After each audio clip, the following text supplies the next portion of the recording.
You're tuning into Black and White Sports on YouTube. The no-holds-barred truth on sports. The main event starts now. Well, guys, the WNBA is the gift that keeps on giving. This league has had an opportunity to actually prove they are a serious sports league that wants to flourish. But oh no, they don't want to flourish, folks. This is an activist league, and I'm almost convinced, guys, that it will always be an activist league, which means, in reality, guys, this league will probably never make money. Remember, they're still really depending on the NBA for survival. They had the golden ticket, guys, with Caitlin Clark. But of course, you guys know the woke players and lesbians in the WNBA, they don't like her because she's white and she's straight, but she's a huge draw. The writing was on the wall, guys, that this was the meal ticket. When she was actually at Iowa, folks, she was actually getting better ratings than NBA games. She gets into the WNBA, and what happens?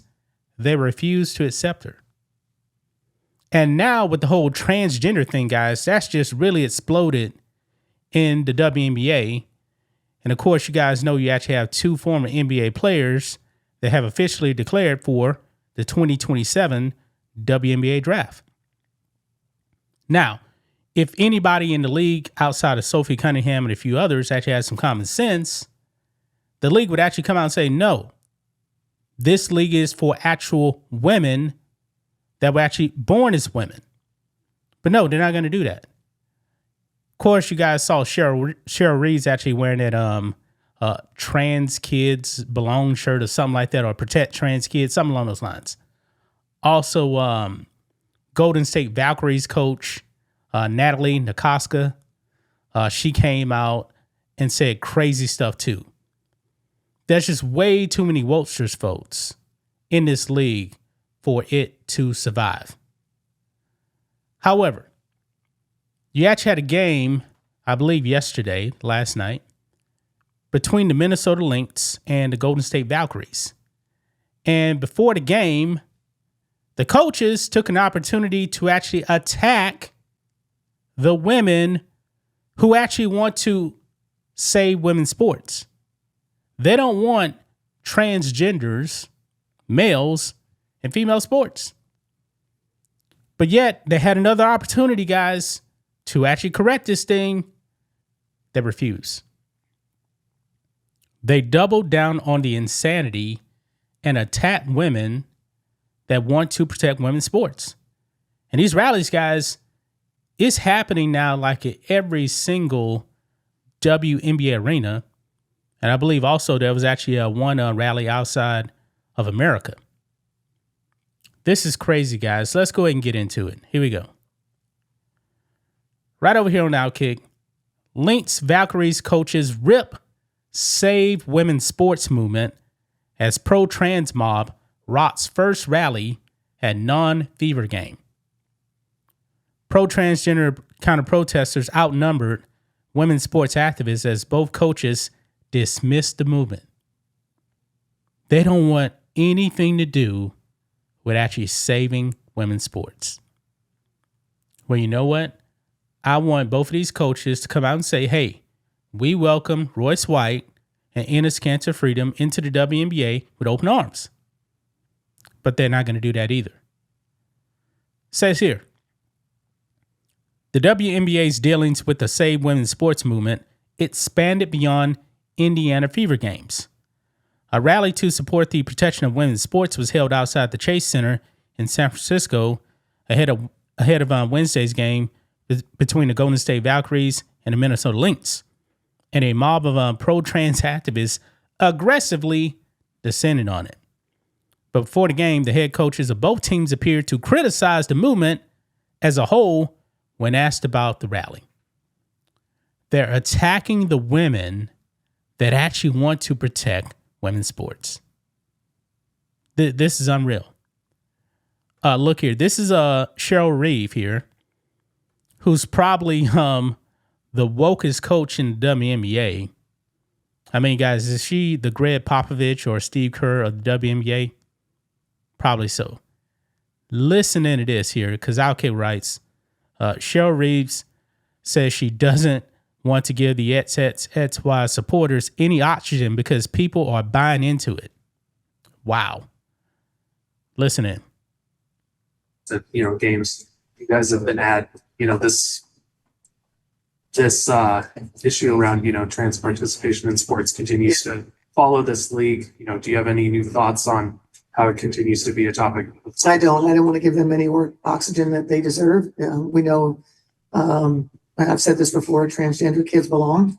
And I think, as we're seeing sort of politically in this country, they found a talking point that people are buying into. And the only thing I ask is that people educate themselves further on these issues and what we're capable of doing when we work on something together. And that something is not used as, simply rhetoric to marginalize a community that does not deserve marginalization. Wow. Unbelievable, man. Absolutely unbelievable. She says people need to get educated on this. What really is there to educate? Males invading female sports, you need to be educated on that to really side with the invasion. That's really insane. Males don't belong in female sports because it takes away opportunities from females. Now, Ollie London here. WNBA Valkyries coach Natalie Nakasa says women protesting outside WNBA games against trans athletes are spreading hate speech. You cannot make this up. Listen to this. And I wanted to ask you, there are reports of the protests outside the arena regarding trans kids or trans people participating in sports. Cheryl talked about it. Do you have any comment on that? I would say just my comment would be, as I've spoken before, just in the world and just in sports right now, it's just too much hate that's going on, too much hate speech. I would, highly suggest people continue to lead with love. I love to lead with love. I don't think the word love has been expressed enough. For me, I want to continue to share that and also just continue to support, because I know when we, are love on each other, we bring the best out of each other. And so that's what I want to continue to stand on. Wow. It's hate speech, folks, to say that men should not be in women's sports. Woke coaches are attacking women for standing up for women.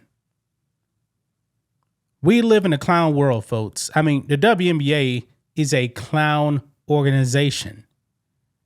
If I'm the NBA guys, I would suggest, defunding the WNBA. I know a lot of NBA owners actually own teams in the WNBA. I say, man, let the WNBA stand on its own. If they can't survive, so be it. If they can survive, so be it. But they really can't survive without men. Remember, guys, it was actually men who started the WNBA because they wanted to give an opportunity to women. And now these women, man, they're trying to disenfranchise women.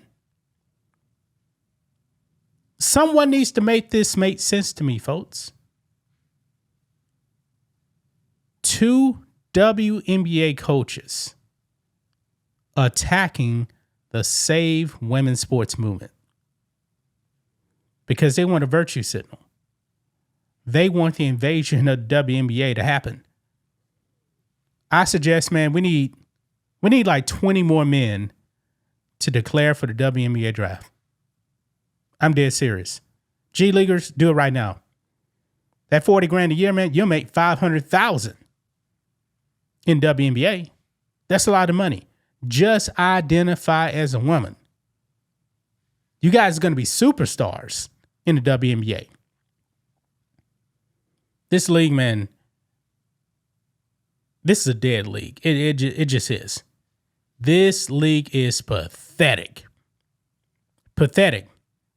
You guys know that a lot of these teams still are not even showing up for the national anthem still. Yeah, they're still doing the 2020 thing. That's just my thoughts on this. What do you guys think of this? Black and white sports fans, let us know what you think about all this in the comments. Make sure to subscribe to the channel. And we'll catch you next time. Thanks for watching the show. Be sure to like, comment, and subscribe. Be sure to tune in next time on Black and White Sports.